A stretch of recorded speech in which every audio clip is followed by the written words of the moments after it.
Bonjour à vous, frères et sœurs en Christ, soldats et apôtres des derniers temps.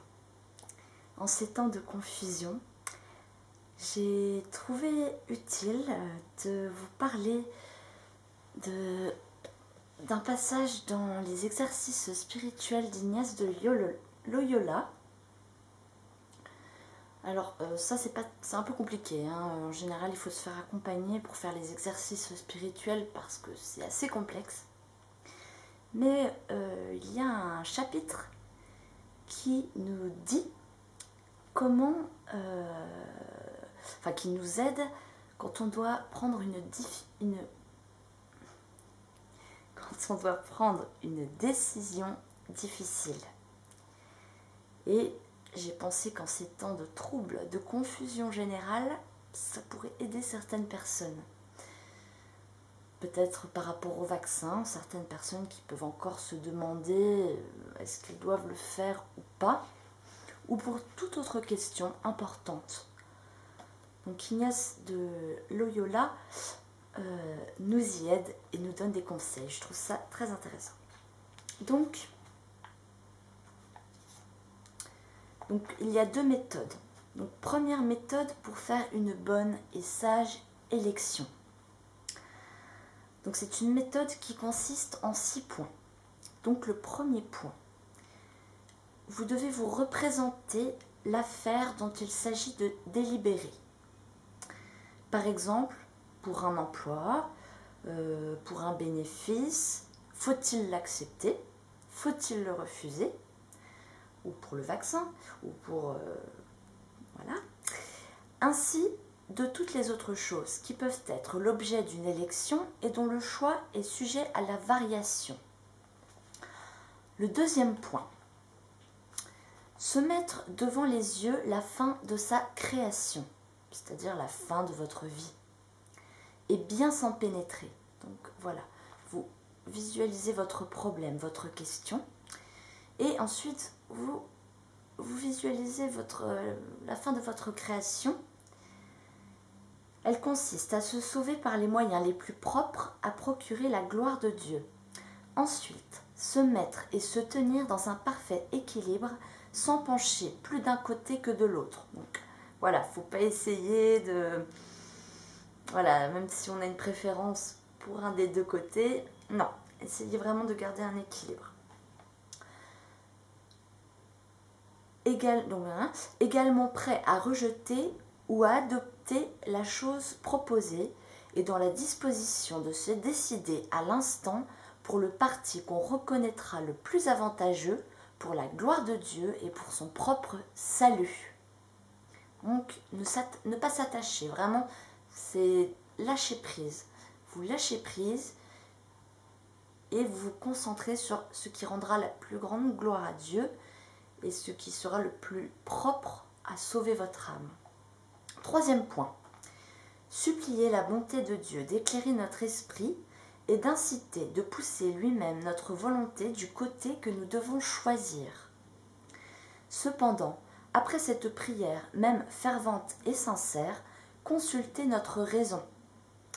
Lui donner tout le temps de discourir pour chercher et tâcher de reconnaître la volonté de Dieu qui doit décider notre choix. Pour cela, donc là c'est le quatrième point, peser exactement le pour et le contre. Quels avantages, quels secours, tel emploi, tel état fourniront pour arriver à ma fin? Quels dangers, au contraire, quels obstacles m'y menacent? De plus, examiner pareillement ensuite l'état opposé. Quels moyens, quels obstacles, quelles facilités, quelles difficultés je dois m'attendre à y rencontrer. Par exemple, la question que vous pouvez vous poser, si à votre travail, on veut que vous soyez vacciné. Et voilà, c'est une question très lourde et très importante. Que devez-vous faire pour ne pas désobéir à Dieu et ne pas perdre votre âme? Cinquième point, laissez à la raison toute liberté. Écoutez tout ce qu'elle dictera de part et d'autre, imposer silence à la cupidité, renoncer à toute affection charnelle et conclure en faveur de ce que la pure raison décidera. 6e point. L'élection faite. Recourir aussitôt à la prière, se prosterner devant Dieu, lui offrir la résolution qu'on a prise, le suppliant de la recevoir si elle lui est agréable, de l'affermir et de la conduire à son exécution.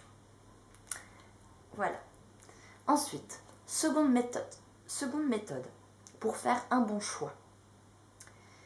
Donc cette méthode a 4 règles. Première règle.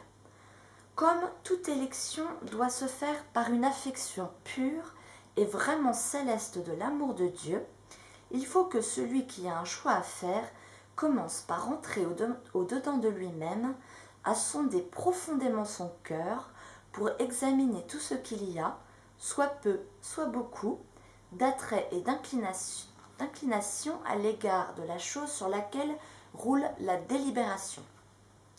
Il est essentiel de reconnaître d'abord si l'attrait qu'il ressent vient d'amour pour Dieu. Ça c'est... Voilà. Seconde règle.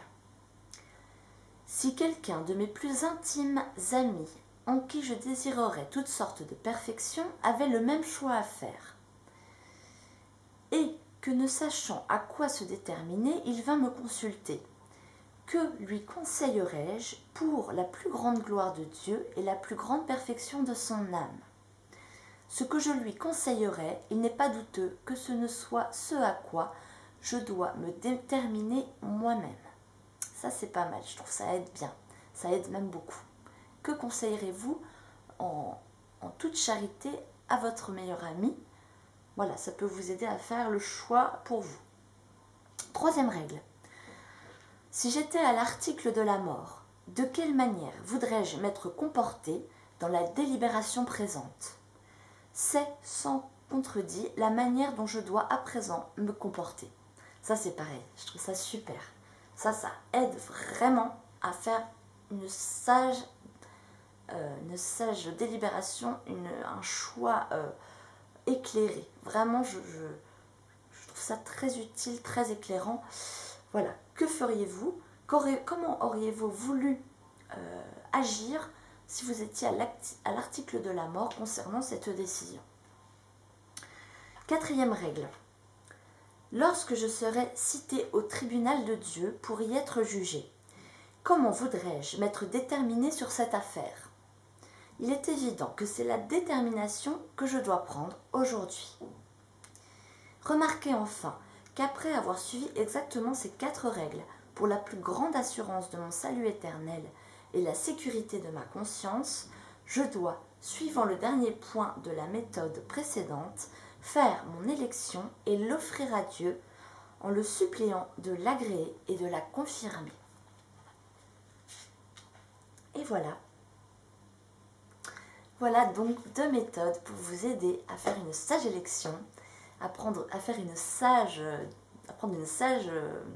décision, faire un bon choix. Je trouve ça intéressant, surtout en ces temps où ce n'est plus si simple de savoir ce que l'on doit faire. Voilà les amis, à très bientôt.